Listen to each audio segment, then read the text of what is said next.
Company ఇంటర్వ్యూస్‌లో technical knowledge కొద్దిగా అటు ఇటు ఉన్నా కన్సిడర్ చేస్తారు గానీ, కమ్యూనికేషన్ స్కిల్స్ వాళ్ళ స్టాండర్డ్‌లో లేకపోతే అస్సలు కన్సిడర్ చేయరు.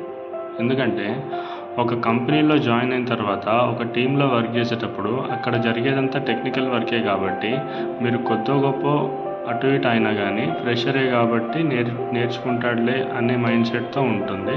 సో, మీకు అందరూ సపోర్ట్ చేస్తారు.